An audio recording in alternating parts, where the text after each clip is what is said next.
visit to the doctor. This is The Sneetches by Dr. Seuss, and this is compliments of the Random House publishers. Now, the star-belly Sneetches had bellies with stars. The plain-belly Sneetches had none upon theirs. Those stars weren't so big, they were really so small you might think such a thing wouldn't matter at all. But because they had stars, the star-belly Sneetches would brag, "We're the best kind of Sneetch on the beaches." With their snoots in the air, they would sniff and they'd snort, and "We'll have nothing to do with that plain-belly sort."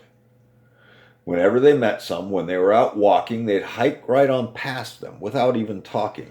When the star-belly children went out to play ball, could a plain belly get in the game? Not at all. You could only play if your belly had stars, and the plain belly children had none upon theirs.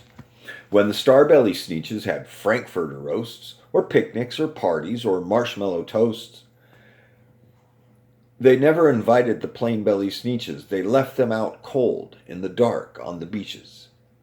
They kept them away, never let them come near, and that's how they treated them year after year.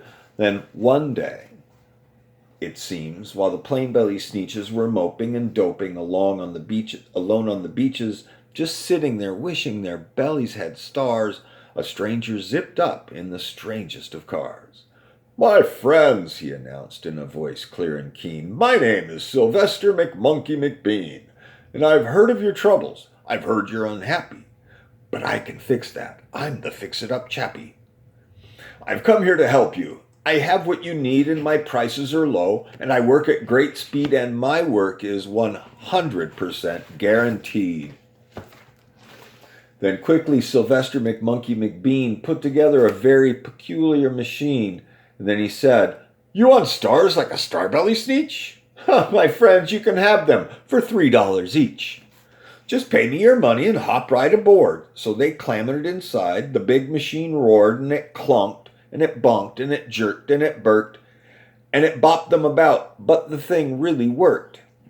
When the plain-belly Sneetches popped out, they had stars. They actually did. They had the stars upon theirs. Then they yelled at the ones who had stars at the start, "Ha! We're exactly like you. You can't tell us apart. We're all just the same now, you snooty old smarties. Now we can go to your frankfurter parties."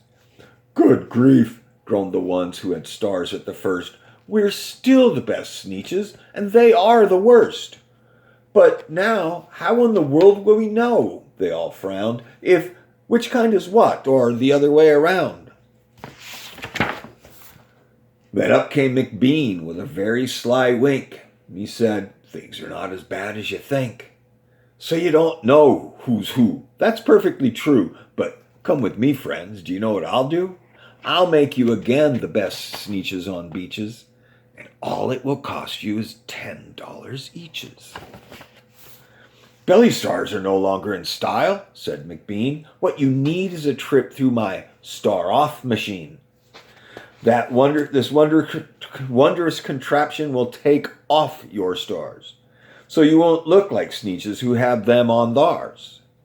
And that handy machine worked very precisely, removed all the stars from their tummies quite nicely. Then with snoots in the air, they'd paraded about, opened their beaks, and they let out a shout, "We know who's who, now there isn't a doubt. The best kind of Sneetches are Sneetches without." Then, of course, those with stars all got frightfully mad. To be wearing a star now was frightfully bad. Then, of course, old Sylvester McMonkey McBean invited them into his star-off machine. Then, of course, from then on, as you can probably guess, things really got into a horrible mess. All the rest of that day, on those wild screaming beaches, the fix-it-up chappie kept fixing up Sneetches. Off again, on again, in again, out again. Through the machines they raced round and bout again, changing their stars every minute or two. They kept paying money. They kept running through until neither the plain nor the star-bellies knew whether this one was that one, or that one was this one, or which one was what one, or what one was who. Then, when every last cent of their money was spent, the fix-it-up chappie packed up and he went. And he laughed as he drove in his car up the beach. They never will learn. You can't teach a Sneetch. But McBean was quite wrong. I'm quite happy to say that the Sneetches really got quite smart on that day. The day they decided that Sneetches are Sneetches. And no kind of Sneetch is the best on the beaches. That day, all the Sneetches forgot about stars and whether they had one or not upon theirs. Humanity never got very far from Dr. Seuss's mind.